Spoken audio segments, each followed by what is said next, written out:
आज का हमारा टॉपिक है bank reconciliation statement. Bank reconciliation statement एक ऐसा स्टेटमेंट होता है जिसके जरिए पासबुक और कैशबुक के बीच जो अंतर रह जाते हैं उन अंतर को दूर करने की कोशिश की जाती है और दोनों का मिलान किया जाता है और ये जानने का प्रयास किया जाता है कि दोनों के बीच जो डिफरेंस है वो किस वजह से है। कैशबुक में एंट्री हम बिजनेसमैन या उसका कैशियर एंट्री करता है और बैंक की पासबुक में एंट्री बैंक करता है। दोनों का बैलेंस मिलना जरूरी है क्योंकि जो हमने जमा करवाए पैसे, जो हमने पैसे निकलवाए, जो हमारे बैंक पे चार्ज लगे, वो सब का बैलेंस हमारा मैच करना चाहिए पासबुक के साथ। लेकिन कई बार ऐसा नहीं होता है कई कारणों की वजह से, जिसके लिए और उन कारणों को ढूंढने के लिए और उसको मिलान करने के लिए हम बैंक रिकंसिलिएशन स्टेटमेंट तैयार करते हैं।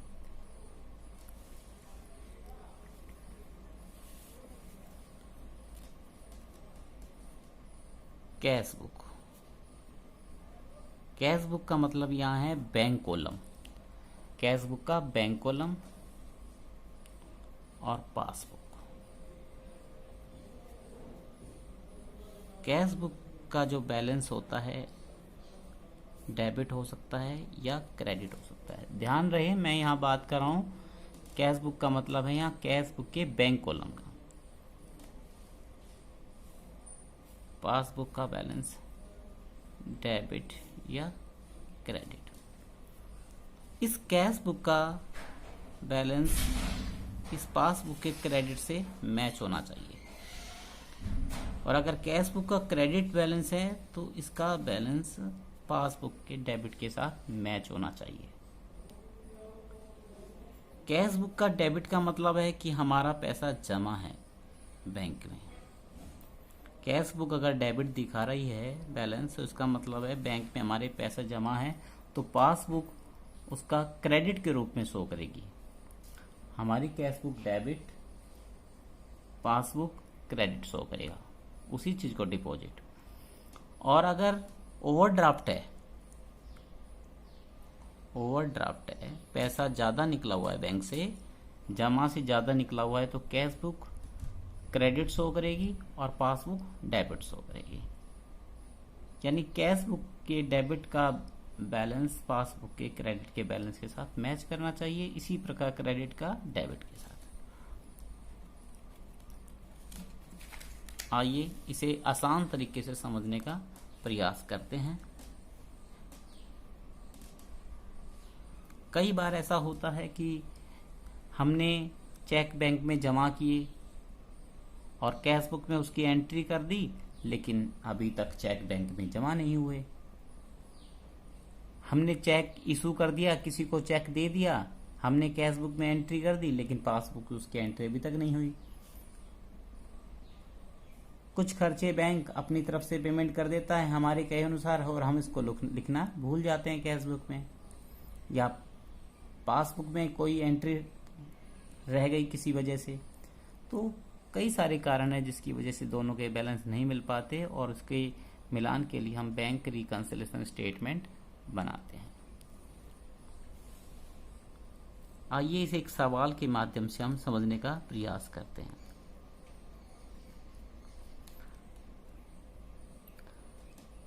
Cashbook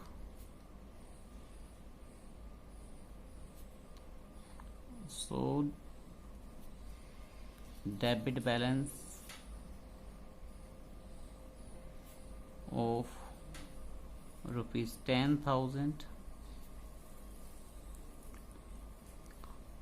on 31st March 2018. Flowing difference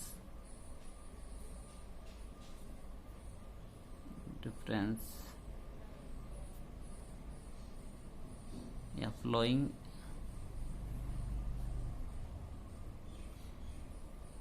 entries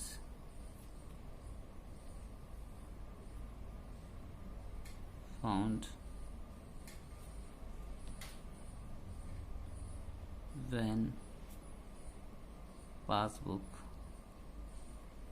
check, जब पासबुक को चेक किया गया तो फ्लोइंग एंट्रीज पाई गई which were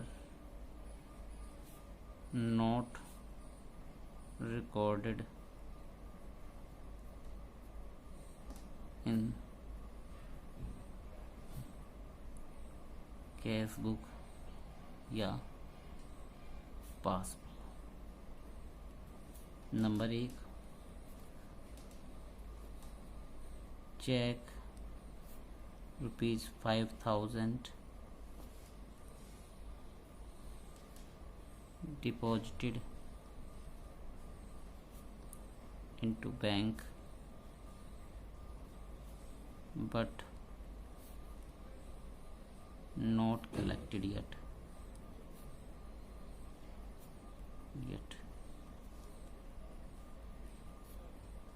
Check ₹7,000 issued but not presented.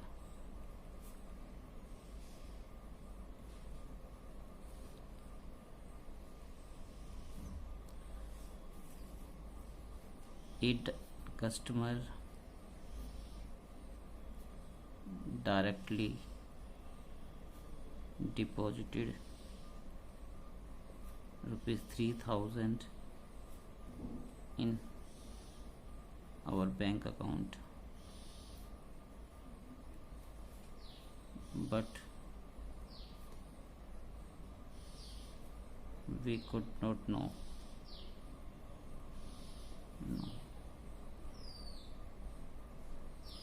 of it, इसके बारे में हम नहीं जान सके।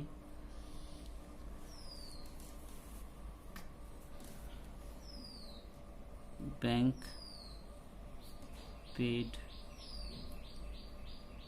Insurance premium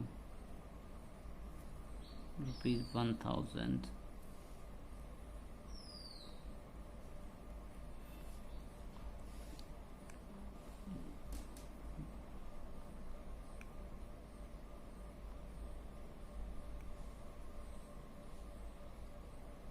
bank collected dividend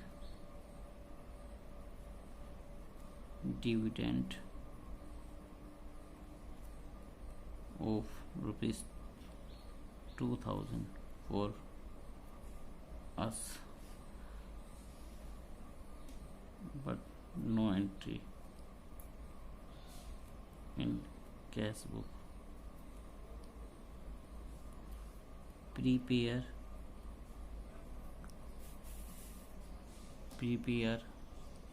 bank reconciliation statement.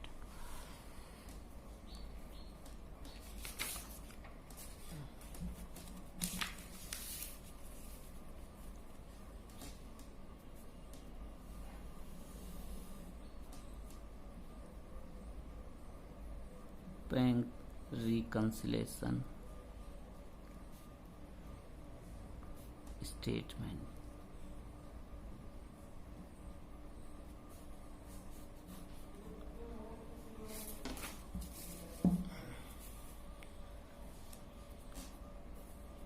Particular, add item, minus item. Particulars, plus items, minus items. शुरुआत करेंगे जो बैलेंस हमें दिया हुआ है, debit balance as per cash book ₹10,000। Debit balance इसका मतलब है बैंक में पैसा जमा है, इसलिए हमने प्लस में लिखा है इसको। पहली जो गलती है वो है cheque 5,000 deposit into bank but not collected yet. हमने चेक बैंक में जमा करा दिए, चेक बैंक में जमा करा दिए, इसका मतलब हमने कैश बुक को बढ़ा लिया। कैश बुक बढ़ चुकी है और पासबुक कम रह गई, क्योंकि अभी तक कलेक्ट नहीं हुआ है। ये ध्यान देना है हमें कि चेंज हम जो ऊपर हमने लिखा है, जिस बुक के अनुसार बैलेंस दिया हुआ है उसके अनुसार चेंज करेंगे। यहाँ पर कैश बुक है, कैश बुक के अनुसार देखेंगे। देखिए, ये हमारी कैश बुक है, ये हमारी पासबुक है, दोनों बराबर होनी चाहिए। लेकिन 5,000 रुपये से कैश बुक बढ़ गई है। 5,000 रुपये से ये कैश बुक है, ये पासबुक है। ये कैश बुक 5,000 रुपये से बढ़ गई है, तो इसे पासबुक के बराबर लाने के लिए क्या करना चाहिए? इसको हम कम कर देंगे, ये बराबर आ जाएगी। तो cheque deposited but not collected, minus किया हमने, इसलिए माइनस आइटम मिलेगा। सेकंड है cheque ₹7,000 issued but not presented. Cheque हमने 7,000 रुपये की इशू किए। इशू का मतलब हमने काटे हैं, किसी को दिए हैं चेक हमने दिए, तो हमने कैश बुक में एंट्री की होगी, हमारा बैलेंस घटेगा, कैश बुक का बैलेंस घट गया, हमने घटा दिया, पासबुक बढ़ी रह गई अभी। और हम जानते हैं हम किस में चेंज कर सकते हैं? केवल कैश बुक में। ऊपर जो लिखी हुई है, जिस बुक के अनुसार बैलेंस है उसी बुक में हम चेंज कर सकते हैं। तो चेक हमने काटे तो हमारी कैश बुक का बैलेंस कम हो गया। ये हमारी कैश बुक है, हमने पहले ही बताया, ये पासबुक है। ये कैश बुक का बैलेंस कम हो गया तो हम क्या करना चाहिए? इस कैश बुक को इसके बराबर लाने के लिए हमें ऊपर लाना होगा, बढ़ाना होगा। तो हम इस कैश बुक को बढ़ा देंगे।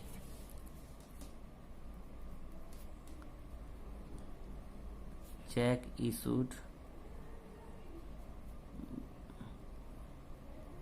But not presented 7,000।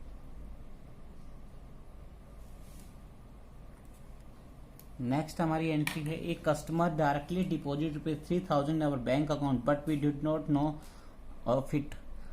एक कस्टमर ने हमारे खाते में सीधे ही पैसे जमा करा दिए हमारे बैंक अकाउंट में, यानी बैंक की पासबुक में एंट्री हो चुकी है और बैंक में हमारा खाते का बैलेंस है, बढ़ गया है, और हम इसे नहीं जान सके, इसलिए हम कैश बुक में इसको लिख नहीं सके। तो हमें क्या करना चाहिए? कैश बुक को ऊपर लाना चाहिए। इसके बराबर लाने के लिए कैश बुक को ऊपर लेके आएंगे, प्लस करेंगे।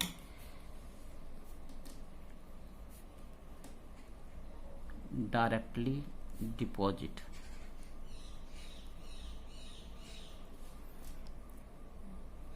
$3,000।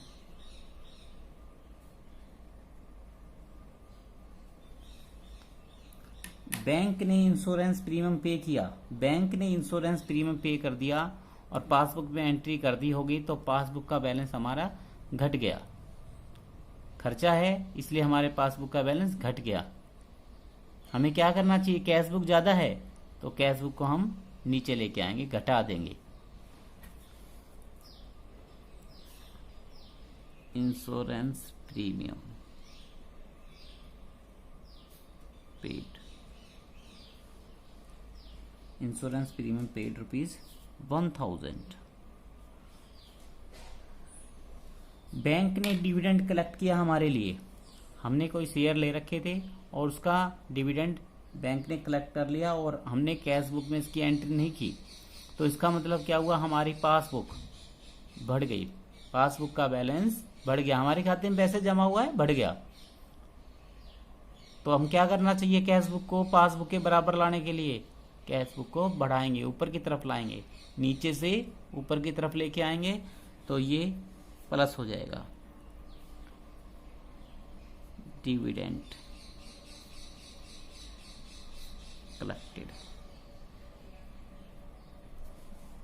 2,000। तो इस प्रकार से हम देखेंगे